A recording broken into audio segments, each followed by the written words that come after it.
پرو informs کے معزز دوستوں السلام علیکم۔ دوستوں، ممبئی کی تاریخ کا سیاہ ترین مہینہ مارچ، ممبئی کی زمین کو خون میں سرخ کر دینے والے سیریل بلاسٹ، جس میں 1400 سے زائد لوگ زخمی ہوئے اور 300 سے زائد لوگ مارے گئے۔ یہ ممبئی کے وہ زخم ہیں جن پر وقت بھی مرہم نہ لگا سکا، اور یہ زخم آج بھی ہرے ہیں۔ ان زخموں سے آج بھی خون رستا ہے، وہ چیخیں آج بھی ممبئی میں گونجتی ہیں۔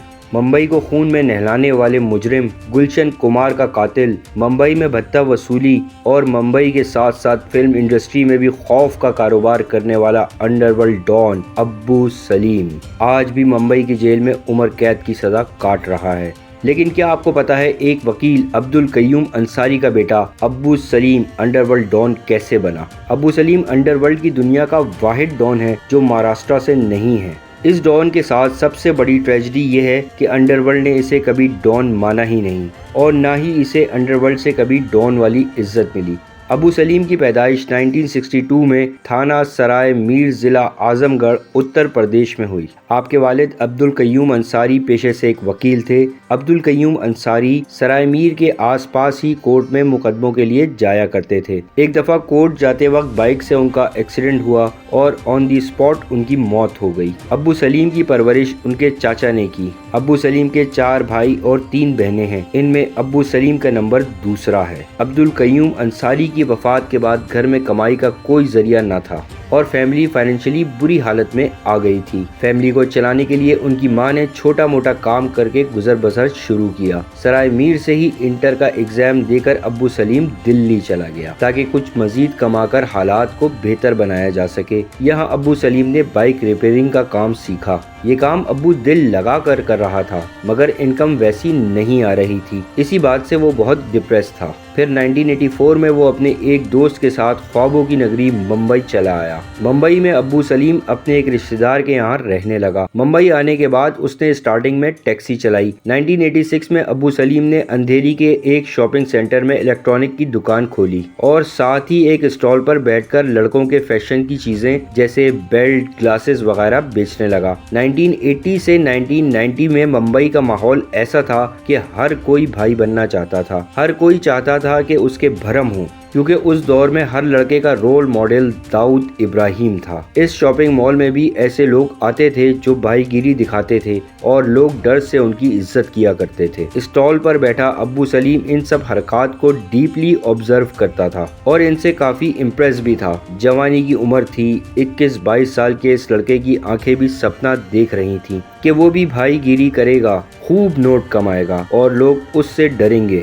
لاسٹ 80s میں اگر کوئی اپنا انٹروڈکشن یوں دے کہ میں داؤد ابراہیم کا آدمی ہوں تو لوگوں کی ڈر سے ہوا خراب ہو جاتی تھی۔ ابو سلیم نے بھی ان لڑکوں کے ساتھ کو اپنا لیا۔ اب وہ دن بھر اسٹال پر ہوتا اور رات بھر بھائی کے لڑکوں کے ساتھ۔ اس کی پوری کوشش تھی کہ کچھ بھی کر کے وہ گینگ میں شامل ہو جائے اور لوگوں میں اس کا بھی بھرم ہو۔ یہی سب کرتے کرتے ابو سلیم نے داؤد کے چھوٹے بھائی انیس ابراہیم کے لیے سونے کی اسمگلنگ بھی شروع کر دی۔ انیس ابراہیم ڈیلیوری کے لیے کبھی کبھی لڑکوں کے ساتھ ابو سلیم کو بھی بلا لیا کرتا تھا، جس کی وجہ سے اسے سونے کی اسمگلنگ کا تو کافی ایکسپیرینس ہو گیا تھا۔ دھیرے دھیرے ابو سلیم انیس ابراہیم کا خاص آدمی بن چکا تھا۔ اب کہیں سے بھی کسی سامان کو پک اینڈ ڈراپ کرنا ہوتا تو انیس ابراہیم ابو کو ہی بلوا لیا کرتا تھا۔ وہ سامان کو لانے اور لے جانے میں اتنا ایکسپرٹ ہو گیا تھا کہ اب گینگ میں لوگ اسے ابو سامان کے نام سے بھی پکارتے تھے۔ اب گینگ سے باہر بھی لوگ اسے جاننے لگے تھے، اور جیسا کہ ہم سب جانتے ہیں کہ فلم انڈسٹری ہمیشہ سے ہی انڈر ورلڈ کی فینٹیسی رہی ہے، بالکل یہی کیڑا ابو سلیم کو بھی کاٹ چکا تھا۔ اس نے اپنا پیسہ لگا کر فلم نرمو ہی بنانا چاہی۔ اس فلم کے ٹوٹل 11 گانے ریکارڈ بھی کیے جا چکے تھے، لیکن اس کی شوٹنگ کبھی مکمل نہ ہو سکی۔ اسی بیچ 1991 میں ابو سلیم کو سمیرہ جمانی نامی ایک لڑکی سے محبت بھی ہو گئی تھی۔ ان دونوں نے بھاگ کر شادی کر لی۔ شادی کے وقت سمیرہ نابالغ تھی، اسی لیے اس کے گھر والوں نے ابو سلیم پر کیس بھی کر دیا، لیکن محبت سچی تھی۔ اس کیس میں سمیرہ نے ابو سلیم کا ساتھ دیا اور اس کیس میں اس پر کوئی فرق نہیں پڑا۔